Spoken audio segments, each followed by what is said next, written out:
आज हम लोग कुछ मिसलेनियस प्रॉब्लम्स करेंगे जो भी हमने वर्क और एनर्जी के बारे में पढ़ा है और जो क्वेश्चंस पास्ट ईयर किस एग्जाम में जेई के या नीट में आए होंगे उन सबको हम ट्राई करते हैं। ठीक है, तो पहला प्रॉब्लम ये है कि क्वेश्चन ये दिया था कि particle is acted upon by force F is equal to x divided by root over a square plus x square I cap plus y divided by root over a square plus y square j cap। ठीक है, ये force लग रहा है किसी particle पर।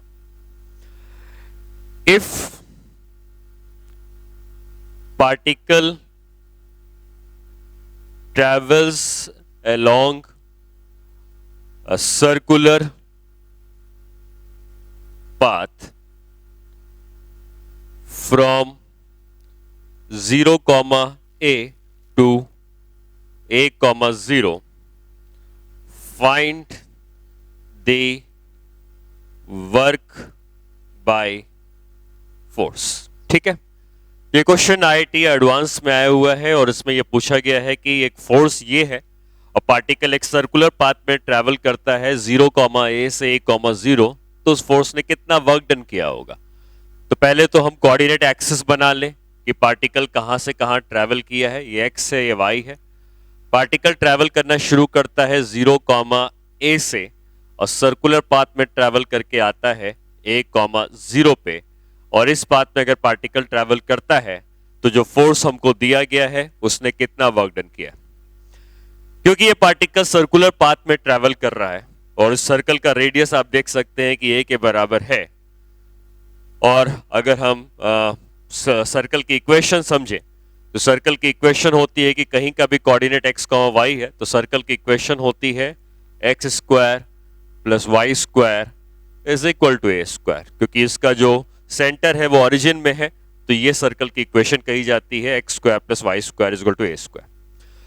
और अगर X square plus Y square is equal to A square है, ठीक है, यहाँ पे थोड़ा सा करेक्शन है, यहाँ पे X square plus Y square है, यहाँ पर भी X square plus Y square. ठीक है, तो अगर हम इस इक्वेशन को देखें तो X square plus Y square जो है वो ए स्क्वायर के बराबर लिखे जा सकते हैं और उसका रूट ले लेंगे तो वो ए बचेगा। तो जो फोर्स हमको दिया गया है वो फोर्स कैसे लिखा जा सकता है, यहां पर X square plus Y square की वैल्यू ए स्क्वायर और रूट लेंगे तो ए बचेगा, तो X by A I cap plus Y by A J cap. ठीक है, ये फोर्स हो गया। अब इस फोर्स के बारे में अगर हम देखें तो आप चाहो तो इसमें से 1/a कॉमन ले लो तो ये बचेगा एक्स आई कैप प्लस वाई जे कैप। आप इस फोर्स के डायरेक्शन पर थोड़ा ध्यान दें। कहीं पर भी इसका कोऑर्डिनेट अगर x, y है तो अगर आप कोई भी वेक्टर जो ओरिजिन से बनाएंगे जिसको हम पोजीशन वेक्टर कहते हैं, ये पोजीशन वेक्टर को अगर मैं वेक्टर r कहता तो वेक्टर r को लिखा जा सकता है एक्स आई कैप प्लस वाई जे कैप, ऐसा लिखा जा सकता है। और यहां पे अगर आप टर्म देखें तो एक्स आई कैप प्लस वाई जे कैप है, इसका मतलब जो फोर्स है ये फोर्स हो जाएगा 1/a टाइम्स वेक्टर आर। ठीक, इसका सिर्फ यही मतलब है कि जिस डायरेक्शन में वेक्टर आर है उसी डायरेक्शन में फोर्स है, और अगर वेक्टर आर और वेक्टर फोर्स के वेक्टर का डायरेक्शन सेम है तो हम ये कह सकते हैं कि जो फोर्स लग रहा है पार्टिकल के ऊपर इसका डायरेक्शन भी वेक्टर आर के डायरेक्शन में है, दोनों के डायरेक्शन सेम है। और जब पार्टिकल इस सर्कुलर पाथ में ट्रैवल करके आएगा तो अगर ये पार्टिकल यहां पर होगा तो उसका जो डिस्प्लेसमेंट होगा, स्मॉल डिस्प्लेसमेंट अगर हम कंसीडर करते हैं तो ये स्मॉल डिस्प्लेसमेंट का डायरेक्शन इधर होगा, फोर्स का डायरेक्शन इधर है, और आप कह सकते हो कि ये दोनों परपेंडिकुलर है। और अगर फोर्स डिस्प्लेसमेंट के परपेंडिकुलर होता है तो वर्क डन जो होता है वो जीरो होता है। तो जब ये पार्टिकल सर्कुलर पाथ में आएगा तो फोर्स हमेशा सेंटर से बाहर की तरफ जा रहा होगा। ठीक है, फोर्स हमेशा सेंटर से बाहर की तरफ जाएगा और डिस्प्लेसमेंट ऐसा होगा, फोर्स डिस्प्लेसमेंट, और इन दोनों के बीच में एंगल हमेशा 90 डिग्री होगा, तो आपको फर्दर कोई कैलकुलेशन नहीं करनी है और सीधे सीधे लिख देना है कि वर्क डन 0 है। रीजन यही है कि force is always perpendicular to displacement. ठीक है, तो ये क्वेश्चन जेई एडवांस का था और इस तरीके से हम इसको सॉल्व करेंगे। नेक्स्ट प्रॉब्लम में आते हैं। ये क्वेश्चन जेई मेन में आया हुआ है। इसमें क्या है, a ball is throne vertically upwards by applying the force by hand। ठीक है, the ball is pushed upwards by hands to a distance of 0.2 meter, and after the hand stops applying force, it goes further to a height of 2 meter। ठीक है, find the force applied by hand। ठीक है, और आपको ये दिया है कि जो बॉल है उसका मास है 0.1 kg। तो क्वेश्चन ये है कि एक बॉल को हमने हाथ में लिया, रखा, और फिर हमने हाथ से उसको पुश किया। हम उसको 0.2 मीटर तक पुश करते हैं, फोर्स ला के पुश करते हैं, फिर हाथ तो वहीं रुक जाता है। लेकिन जब हम फोर्स ला के पुश करेंगे तो ये हाथ यहीं रुक गया, हाथ ने फोर्स लगाना बंद कर दिया, बट ये बॉल और ऊपर गई 2 मीटर और फिर नीचे गिर गई। तो क्वेश्चन ये कहता है The ball is pushed upward by hand to a distance of 0.2 meter। मतलब हैंड ने बॉल पर 0.2 मीटर तक फोर्स लगाया, and after the hand stops applying force it goes further to a height of 2 metre. मतलब वो 2 metre की height तक और गई। ठीक है, तो आप ये कह सकते हो कि जैसे मान लो ये हैंड है और इसमें हमने एक बॉल को रखा और इस हैंड ने इस बॉल के ऊपर फोर्स लगाना शुरू किया। तो हैंड ने बॉल पे जो फोर्स लगाया है वो 0.2 मीटर तक लगाया है। तो ये जो डिस्टेंस हो गया, ये डिस्टेंस है 0.2 मीटर, और हैंड ने बॉल के ऊपर की डायरेक्शन में फोर्स लगाया है। कितना फोर्स लगाया हमको नहीं पता, लेकिन हैंड ने बॉल के ऊपर F का फोर्स लगाया। फिर हैंड यहीं रुक जाता है, लेकिन बॉल नहीं रुकती है, क्योंकि बॉल के पास स्पीड आ जाती है और बॉल और ऊपर जाती है और 2 मीटर की हाइट उसने और ट्रेवल करी। तो ये पूछा गया है कि हैंड ने बॉल पर फोर्स लगाया कितना था। तो वर्क एनर्जी थ्योरम से इस क्वेश्चन को करते हैं और हम कहेंगे कि work done by external agent plus work done by non conservative is equal to change in kinetic energy plus change in potential energy. यहां से जब बॉल को चलाना शुरू किया गया तो बॉल की स्पीड 0 थी, और जब बॉल अपने हाईएस्ट पॉइंट पर पहुंच के नीचे गिरना शुरू करेगी तो फाइनल भी उसकी स्पीड 0 है। यहां भी स्पीड 0 है, यहां भी स्पीड 0 है, तो चेंज इन काइनेटिक एनर्जी 0 है। कोई फ्रिक्शन वगैरह यहां पर नहीं है, किसी सरफेस की बात ही नहीं हो रही है, तो change in work done by non conservative force भी 0 है। एक्सटर्नल एजेंट है, ये जो मैन है ये एक्सटर्नल एजेंट है, ये फोर्स लगा रहा है और इसने कितना वर्क डन किया, फोर्स ऊपर की तरफ, डिस्प्लेसमेंट 0.2 मीटर, तो इस फोर्स ने वर्क डन किया F इंटू 0.2, इतना वर्क डन किया, is equal to change in potential energy. Potential energy कहां से कहां तक बदली है, पहले बॉल यहां थी, बाद में बॉल यहां है, तो पोटेंशियल एनर्जी बढ़ गई है। कितने से बढ़ी है, mg, कितनी है 0.2 और 2 मिला के 2 प्लस 0.2 मीटर्स। ठीक, तो यहां पे आ जाएगा, हम लिख सकते हैं F into 0.2 is equal to mass हमको दिया है 0.1 kg, ग्रेविटी है 10 और यह है 2.2। ठीक है, तो यहाँ पे 2 बचेगा और ये 1.1 हो जाएगा और ये 10 हो जाएगा, तो फोर्स हो जाएगा 11 न्यूटन का। ठीक है, तो वर्क एनर्जी थ्योरम का यूज करके अब फोर्स निकाल सकते हैं कि 11 न्यूटन का फोर्स लगा होगा। ठीक है, नेक्स्ट क्वेश्चन जो हमने करने वाले हैं वो किसी एग्जाम में तो नहीं आया है, बट अच्छा प्रॉब्लम है तो हम इसको सॉल्व करते हैं। क्वेश्चन ये है कि एक सरफेस है इस तरीके की, इसमें ये जो हॉरिजॉन्टल सरफेस है ये रफ है और ये जो कर्व सरफेस है ये रफ नहीं है। ये जो दूरी है यहां से यहां तक ये 3 मीटर की है। यहां पे जो म्यू है इस सरफेस का वो 0.2 के बराबर है और हमने इसको जो रिलीज किया है रिलीज किया है 1.5 मीटर की हाइट से। ठीक है, अब जब हम यहां से कोई ब्लॉक को रिलीज करते हैं तो ये सरफेस स्मूथ है, ये सरफेस स्मूथ है, खाली हॉरिजॉन्टल सरफेस रफ है। तो जब ये ब्लॉक नीचे गिरेगा और इस सरफेस में जाएगा तो फ्रिक्शन इसकी एनर्जी खत्म करता रहेगा और पूरी खत्म करेगा तो रुक जाएगा, लेकिन पूरी खत्म नहीं कर पाएगा, हाइट ज्यादा थी तो ये यहां पे जाएगा, यहां से शुरू करेगा और उतनी हाइट नहीं जा पाएगा यहां पर क्योंकि फ्रिक्शन उसकी एनर्जी को कंज्यूम कर रहा है।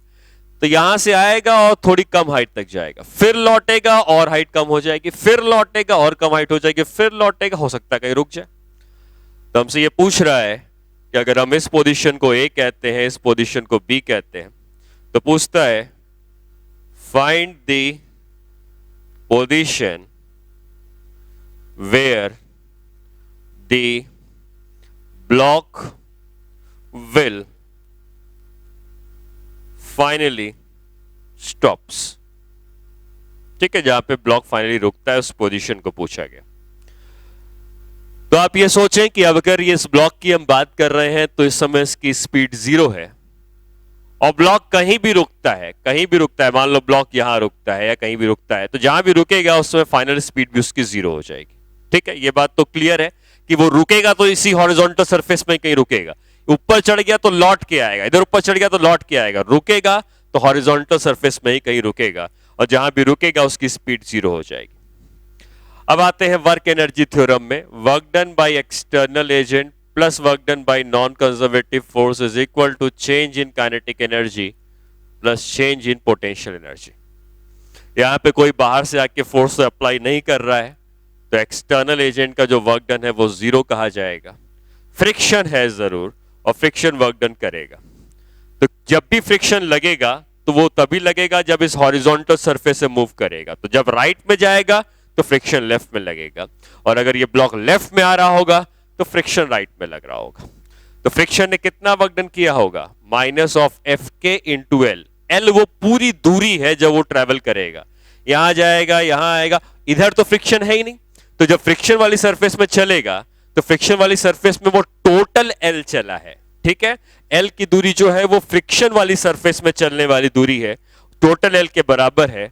तो फ्रिक्शन ने वर्क डन किया है माइनस एफ के into L is equal to change in kinetic energy. अब काइनेटिक एनर्जी में चेंज 0 है, क्यों? क्योंकि फाइनल भी स्पीड 0 थी, इनिशियल भी स्पीड 0 थी, काइनेटिक एनर्जी में चेंज 0 है। और पोटेंशियल एनर्जी में चेंज क्या है, पॉजिटिव या नेगेटिव? आप देख सकते हैं कि वो ब्लॉक पहले ऊपर से नीचे आ गया है तो पोटेंशियल एनर्जी में चेंज नेगेटिव होगा और कितना चेंज होगा, माइनस mgh। नीचे आने का मतलब नेगेटिव चेंज होता है। तो यहां से हम लिख सकते हैं एफ के into L is equal to mgh। F के कितना लगता है, काइनेटिक फ्रिक्शन कितना लगता है, म्यू mg इस सरफेस में, into L is equal to mg into h। यहां से mg कैंसिल हो जाएगा और L की वैल्यू आ जाएगी h divided by mu. h है 1.5 मीटर, म्यू कितना है 0.2 के बराबर है, तो यह आ जाएगा 7.5 मीटर। ठीक, 15/2 दैट 7.5 मीटर। इसका मतलब ये ब्लॉक जो है ये 7.5 मीटर टोटल चलता है कौन सी सरफेस में, फ्रिक्शन वाली सरफेस में। ऊपर कितना चलता है, कितना यहां आया कितना यहां आया, इन दोनों सरफेस से कोई लेना देना नहीं है। फ्रिक्शन अगर इस सरफेस में लग रहा है तो इस सरफेस में टोटल वो 7.5 मीटर चलेगा। और अगर ये सरफेस 3 मीटर लंबी है तो 3 मीटर इधर, फिर 3 मीटर इधर, 6, और फिर 1.5 मीटर इधर।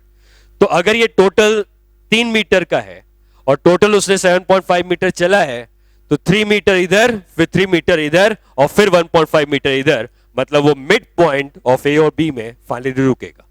तो हम कह सकते हैं कि जो ब्लॉक है will finally stops at mid point of A and B. ठीक है, इस तरीके से आप इसको सॉल्व करोगे। वहीं अगर ये 7.6 मीटर आया होता तो 3 इधर गया, 3 इधर आया, 6, अब 1.6 और चलता इधर तो 7.6 हो जाता, मतलब ए से 1.6 मीटर की दूरी पर रुकता। वो तो क्वेश्चन के वैल्यूज के ऊपर डिपेंड करेगा कहां रुक रहा है, पर तरीका इस तरीके से होगा कि आप वर्क एनर्जी थ्योरम लिखेंगे और जहां से एल की वैल्यू निकाल लेंगे, एल इस सरफेस में चलने वाली टोटल दूरी होगी और उससे पोजीशन फाइंड आउट कर सकते हैं कि कहां रुकता है। ठीक है, नेक्स्ट प्रॉब्लम करते हैं। और इसमें क्या है कि एक सिलेंडर है और यहां पर एक ब्लॉक रखा हुआ है। ठीक है, अब हम क्या करते हैं कि सब कुछ पहले रेस्ट में था, फिर हम इस सिलेंडर को एक एक्सेलरेशन देते हैं 2g के बराबर। तो जैसे ही आप इसको एक्सेलरेशन देंगे ये ब्लॉक ऊपर चढ़ने लगेगा। ठीक है, तो क्वेश्चन ये है कि find the maximum angular displacement of particle if cylinder is given constant acceleration of a is equal to 2g। ठीक है, तो यहां पे आप जब एक्सेलरेशन देंगे और फ्रिक्शन के बारे में कुछ नहीं लिखा है तो फ्रिक्शन एब्सेंट है ये मान के चलेंगे। तो आप जैसे ही इसको एक्सेलरेशन देंगे ये ब्लॉक ऊपर की तरफ चढ़ना स्टार्ट करेगा। ठीक है, तो ब्लॉक पहले यहाँ पे था, फिर ऊपर की तरफ चढ़ना स्टार्ट करेगा, तो मान लो कहीं यहाँ पहुंच जाता है। और हम मान के चलते हैं कि ये थीटा वो मैक्सिमम एंगल है जो वो राइज किया होगा, और यही पूछा गया। यहां से आने में जब भी ये ट्रैवल कर रहा होगा, क्योंकि हम इसको आगे की तरफ ले जा रहे हैं और हम अगर इसके ऊपर बैठ के या इसके अंदर से देखते हैं तभी हमको सर्कल में घूमता ऊपर जाता हुआ दिख रहा होगा। तो हम इसके ऊपर एक सूडो फोर्स लगाएंगे m इंटू ए का, और ये सूडो फोर्स हमेशा इसके लेफ्ट डायरेक्शन में लगता रहेगा, चाहे वो जहां पर भी हो सूडो फोर्स लेफ्ट डायरेक्शन में लगता रहेगा। तो अब हम जब वर्क एनर्जी थ्योरम यूज करते हैं, work done by external agent plus work done by non conservative is equal to change in kinetic energy plus change in potential energy. तो ये स्टार्ट करता है रेस्ट से, ये ऊपर तब तक चढ़ता रहेगा जब तक स्पीड होगी, और मैक्सिमम एंगल तब कवर कर लेगा जब उसकी स्पीड 0 हो जाएगी। तो फाइनली भी स्पीड 0 है, इनिशियल स्पीड 0 है। तो चेंज इन काइनेटिक एनर्जी का कोई टर्म नहीं आएगा, नॉन कंजर्वेटिव फोर्स है ही नहीं, फ्रिक्शन नहीं है, तो उनका भी कोई वर्क डन नहीं आएगा। एक्सटर्नल एजेंट यहाँ पे एज सच डायरेक्टली नहीं है, बट आप इस सूडो फोर्स को एक एक्सटर्नल एजेंट का फोर्स मान सकते हो। और ये सूडो फोर्स लग रहा है लेफ्ट डायरेक्शन में, तो आपको बताया है कि जब भी फोर्स का डायरेक्शन फिक्स होता है, क्योंकि ये हॉरिजॉन्टल डायरेक्शन में लग रहा है, तो आपको ये चेक करना है कि ये हॉरिजॉन्टल चला कितना है। तो अगर रेडियस r है, ये थीटा है, तो आप ये कह सकते हो ये r sin थीटा है। और सूडो फोर्स अगर हमेशा लेफ्ट की तरफ लग रहा है तो उसका डिस्प्लेसमेंट लेफ्ट की तरफ r sin थीटा के बराबर है। तो work done by external agent होगा ma into r sin theta. ठीक है, जब फोर्स का डायरेक्शन फिक्स होता है तो वर्क डन हम ऐसे निकालते हैं, is equal to change in potential energy. Potential energy कितनी बदली है, तो अगर ये ब्लॉक पहले यहां पर था, बाद में यहां पहुंच गया, तो इतनी हाइट ये ऊपर राइज किया है। और ये हाइट कैसे निकल आएगी, ये r है, तो ये होता r cos थीटा, और ये हाइट निकालनी है, तो ये पूरा रेडियस है, इस रेडियस में से r cos थीटा हटा देते तो ये हाइट आ जाती जो r minus R cos theta के बराबर होती। तो आप यहां पे लिखोगे कि पोटेंशियल एनर्जी बढ़ गई है mgh से, और h है r minus R cos theta. ठीक, यहां से a की वैल्यू दी है 2g के बराबर into R sine theta is equal to mgr 1 minus cos theta.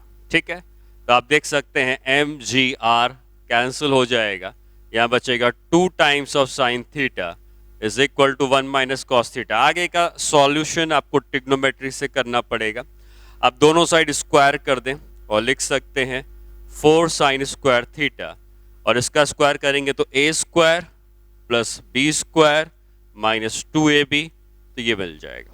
Sine square theta को 1 माइनस कॉस स्क्वायर थीटा लिखेंगे तो ये हो जाएगा 1 minus cos square theta is equal to 1 plus cos square theta minus 2 cos theta.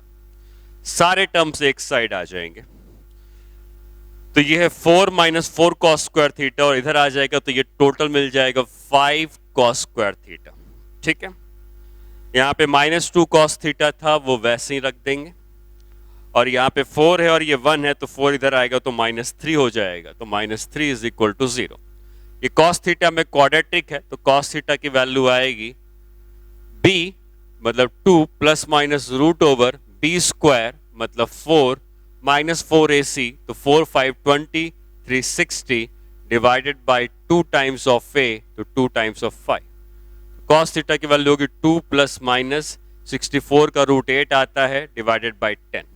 ठीक है, तो cos theta की दो वैल्यूज आएंगी, प्लस लोगे तो 1 हो जाएगी, और अगर तुम माइनस लोगे तो 2 minus 8 minus 6 by 10, minus 6 by 10 होगा माइनस 3 बाई 5। ठीक है, कॉस थीटा की वैल्यू 1 है, इसका मतलब थीटा कितना है, थीटा की वैल्यू 0 डिग्री। तो 0 डिग्री तो पॉसिबल हो ही नहीं सकता क्योंकि वो तो उसकी इनिशियल पोजीशन थी, तो ये आंसर तो नहीं हो सकता। कॉस थीटा की वैल्यू माइनस 3/5 है, तो वो कब होता है? कॉस थीटा की वैल्यू जब 3/5 होती है तो उस समय थीटा होता है 3/5 है तो ये हो जाता है 53 डिग्री। ठीक है, 53 डिग्री पे कॉस थीटा 3/5 होता है। और अगर आपसे वे वैल्यू माइनस में आ गई है तो आपको ये करना है कि वो जो थीटा होगा जब कॉस थीटा की वैल्यू माइनस 3/5 हो जाएगी तो बस आपको ये समझना है कि थीटा की वैल्यू हो जाएगी 180 माइनस 53, और 180 माइनस 53 कितना हो जाएगा 127 डिग्री। इसका मतलब theta is equal to 127 degree. ठीक है, तो कॉस थीटा 3/5 होता है 53 डिग्री में, कॉस थीटा माइनस 3/5 कर दिया है तो थीटा 180 माइनस 53 डिग्री करेंगे और थीटा की वैल्यू आ जाएगी 127 डिग्री। इसका मतलब ये यहाँ पे नहीं रुकेगा, ये चलता हुआ ऊपर जाएगा, और ये पूरा 180 होता तो ये इधर जाएगा और यहाँ पे कहीं रुकता, यहाँ पे उसका एंगल 127 डिग्री हो जाता। ठीक है, नेक्स्ट क्वेश्चन में आते हैं। इसमें लिखा है कि the speed of particle is v is equal to beta root s, where s is the distance traveled and beta is constant. Full stop. Find the work performed by all the forces starting from rest in first t seconds. ठीक है, तो basically हमको ये पूछा गया है कि पहले t सेकेंड्स में सारे फोर्सेस ने मिलकर टोटल वर्क डन कितना किया है। तो यहां से हमको वर्क एनर्जी थ्योरम याद आती है, और वर्क एनर्जी थ्योरम का यही कहना है कि work done by all the forces is equal to change in kinetic energy. कभी भी किसी भी क्वेश्चन में आपसे पूछता है कि find the work done by all the forces, तो आपको चेंज इन काइनेटिक एनर्जी के बराबर कर देना है। ठीक है, अब पार्टिकल स्टार्टिंग फ्रॉम रेस्ट लिखा हुआ है, तो स्टार्टिंग फ्रॉम रेस्ट का मतलब इनिशियल काइनेटिक एनर्जी तो जीरो हो जाएगी, तो kinetic energy final minus kinetic energy initial में इनिशियल काइनेटिक एनर्जी जीरो हो जाएगी, and work done by all the forces is equal to half M V square, जहां पे वी उसकी फाइनल स्पीड हो जाएगी। हमको पहले टी सेकंड में पूछा है कि कितना हो जाएगा, तो हमको ये पता करना है कि टी सेकंड के बाद उसकी स्पीड कितनी हो जाएगी। क्योंकि स्पीड हमको डिस्टेंस के टर्म में दी है, तो हमको स्पीड को टाइम के टर्म में निकालना पड़ेगा, तभी हम जाकर उस कह सकते हैं कि उसकी फाइनल स्पीड कितनी होगी। तो वो कैसे किया जाएगा? तो उसके लिए अगर स्पीड के बारे में लिखा है बीटा रूट एस, तो स्पीड को हम लिख देंगे ds by D T is equal to beta root S, ds by root S is equal to beta times dt। इसको इंटीग्रेट करेंगे, इसको इंटीग्रेट करेंगे, ठीक है। तो इसको अब इसको इंटीग्रेट करेंगे तो डिस्टेंस 0 से s हो गया, टाइम 0 से t हो गया, और 1 बाई रूट एस का इंटीग्रेशन करने में रूट एस जब ऊपर जाएगा तो s की पावर माइनस हाफ हो जाएगी, और प्लस जोड़ेंगे तो 2 हो जाएगा, तो ये मिलेगा 2 root S is equal to beta into T, या s की वैल्यू हो जाएगी 1/4 बीटा स्क्वायर टी स्क्वायर, ठीक है।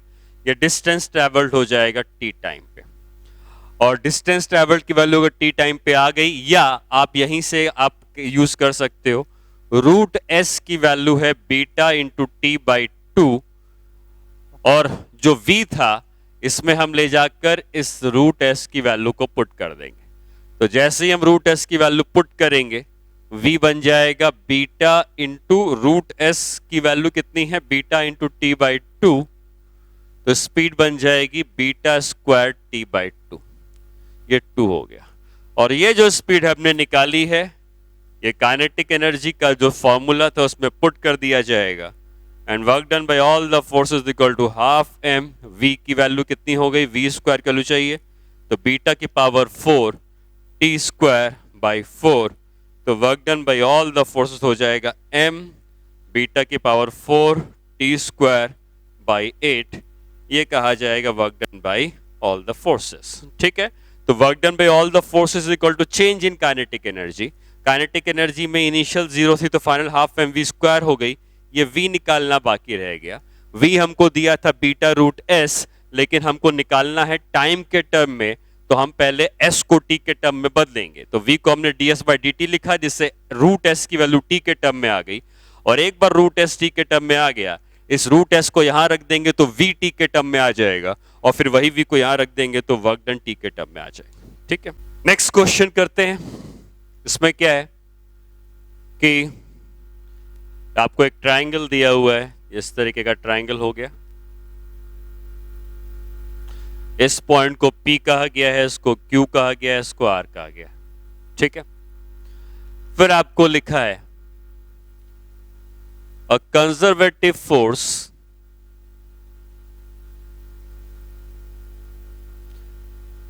Does the work of 5 joule and 2 joule along the paths of PQ, PR and PQ respectively. Find the work along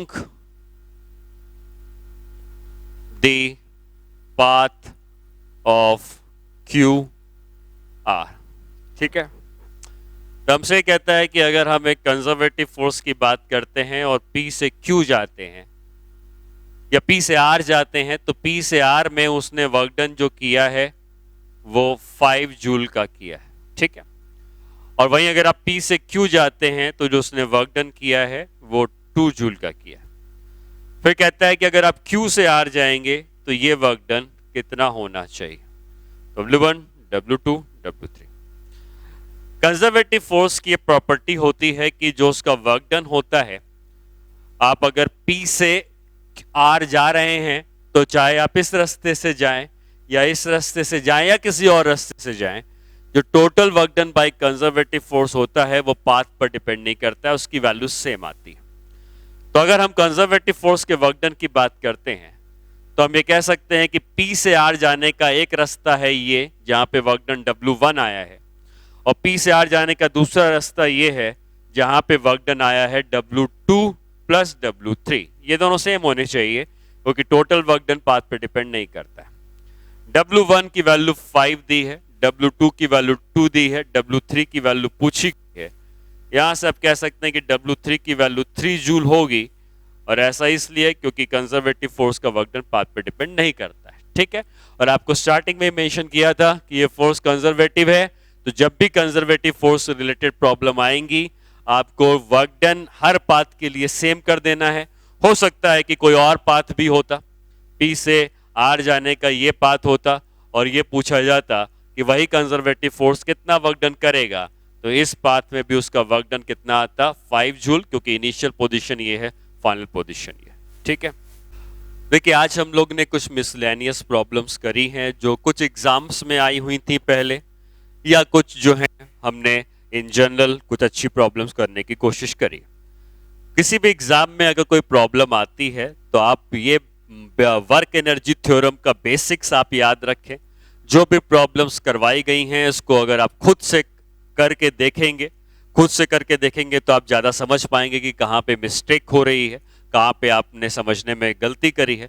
तो दोबारा आप उस चीज़ को सॉल्व करें, और जब खुद से प्रॉब्लम सॉल्व करना सीख जाएंगे तो इस चैप्टर में आपकी कमांड अच्छी होगी। बाकी आपको जो भी प्रॉब्लम्स हैं जहाँ से भी मिलती हैं आप उसको ट्राई करिए, प्रीवियस ईयर्स के क्वेश्चंस ट्राई करें, या कोई भी बुकलेट या डीपीपी आपको जो फॉलो करते हैं उससे ये प्रॉब्लम सॉल्व करें। और जितनी आप प्रॉब्लम्स की प्रैक्टिस करते जाएंगे आपका उतना ज़्यादा इस चैप्टर में कमांड आएगा। तो वर्क एनर्जी थ्योरम सिर्फ इस चैप्टर तक ही बच के नहीं रहेगी, बल्कि वर्क एनर्जी थ्योरम आप आगे आने वाले हर चैप्टर में, हर नहीं मतलब लगभग मोस्टली चैप्टर्स में यूज होती है, चाहे वो एसएचएम हो जाए या इलेक्ट्रोस्टैटिक्स हो जाए, कहीं पर भी आप जाएंगे वर्क एनर्जी थ्योरम बहुत ही इंपॉर्टेंट थ्योरम होती है। यहाँ पर वर्क हम लोग नॉर्मली जो ले रहे हैं इलेक्ट्रोस्टैटिक्स में इलेक्ट्रिक फोर्स का भी वर्क डन इंक्लूड हो जाएगा, लेकिन थ्योरम यही रहेगी कि work done by all the forces equal to change in kinetic energy. हालांकि हम उसका ऑल्टरनेटिव फॉर्म यूज कर रहे थे जिसमें हम work done by all the forces में से कंजर्वेटिव फोर्स को जब हटा देते थे तो उसके अलावा जितने फोर्स का वर्क डन होता था वो change in kinetic energy plus change in potential energy के बराबर है। लेकिन अगर हम सारे फोर्स के वर्क डन को इंक्लूड करेंगे जिसमें कंजर्वेटिव भी इंक्लूडेड है तो वो चेंज इन काइनेटिक एनर्जी के बराबर है। तो अब अगली क्लास में हमें क्या करना है, अगली क्लास में हमें को पावर के बारे में पढ़ना है। पावर, वर्क और एनर्जी हमने पढ़ ली है, नेक्स्ट पार्ट पावर का आता है, और पावर के ऊपर हम देखते हैं कि पावर के ऊपर क्या कॉन्सेप्ट है, एवरेज पावर, इंस्टेंटेनियस पावर, और कौन सी प्रॉब्लम्स आई हैं और हम कौन सी प्रॉब्लम्स करते हैं। ठीक है, इसके बाद ये चैप्टर खत्म होगा, फिर हम लोग नेक्स्ट चैप्टर में मूव करेंगे।